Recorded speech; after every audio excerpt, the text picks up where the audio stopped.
The Book of Numbers gets overlooked, partly because it has a really boring name. Which is a shame. In the Hebrew tradition, the book's name is Bamidbar, which means in the wilderness. And it's an epic travelogue about Israel's journey through the desert on their way to the land promised to Abraham. Now, this pilgrimage should only take about 2 weeks on foot. But instead, it takes them about 40 years. That's crazy. It's practically half of someone's lifetime. Yeah, it's a very long camping trip with lots of interesting stories, but let's remember, it's most helpful to back up and start with how this book is designed. Right. So the book is broken up into 5 sections. There are 3 wilderness locations, broken up by 2 road trips that link all the pieces together. The first wilderness section is Mount Sinai, right here on the map. And then in the second section, they travel to a region called Paran. A whole bunch of things happen here in the wilderness of Paran. And then in this 4th section is Israel's road trip to Moab. The book ends with a large section in the wilderness of Moab, right across the Jordan River from the Promised Land. Now, through all of these sections, the storyline just flows like a gripping dramatic movie. Everything starts great, but then the trip goes horribly wrong, and it all ends with the final redemptive moment, the surprising act of God's grace.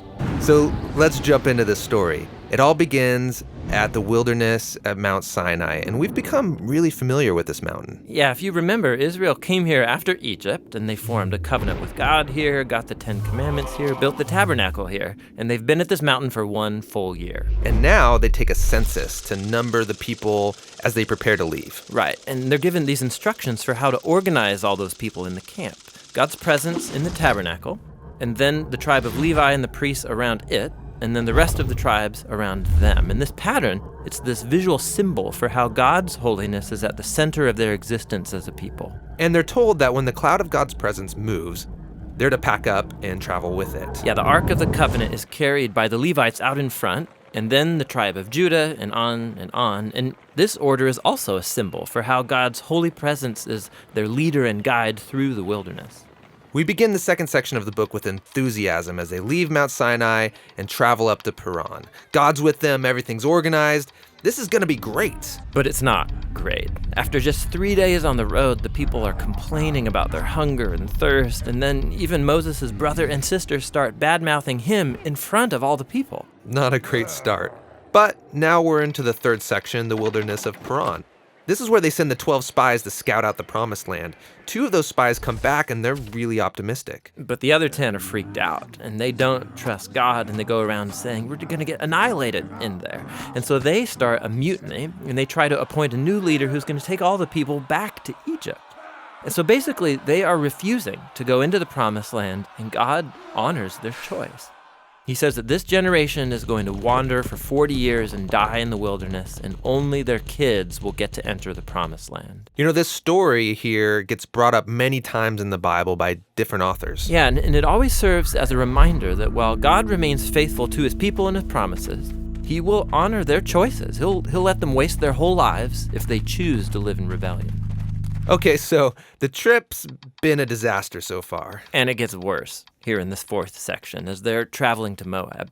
Even Moses has a moment of rebellion and is disqualified from entering the Promised Land. Then there's another rebellion among the people that results in this snake attack.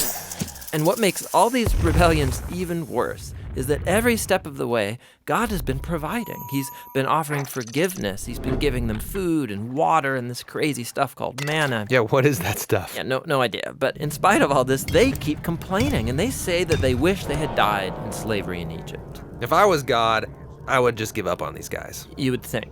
But that's what makes this story in the final section so surprising. Israel has just arrived in Moab, and the king of Moab, he's freaked out that this huge group of people is traveling through his land. So he hires this pagan sorcerer named Balaam to pronounce curses on them. This guy means business. Yeah, and so Balaam, he says, okay, I'm going to pray to the Hebrew God, and let's see what happens. And 3 different times he attempts to curse them, but each time he finds that he can utter only blessing. Most surprising is the last blessing, where he prophesies that out of Israel will rise a victorious king. And this king is somehow going to be connected to God's promise to Abraham to bless all nations through this family. So here's Israel rebelling down in the camp, totally unaware that up in the hills, God is protecting and even blessing them. The book ends here in Moab. Israel's getting ready to go into the Promised Land. They count up everyone again, just like at the beginning. They're leaving the old generation behind, including Moses. But before they leave Moses, he gives them his last words of warning and wisdom. And that speech is what the next book, Deuteronomy, is all about.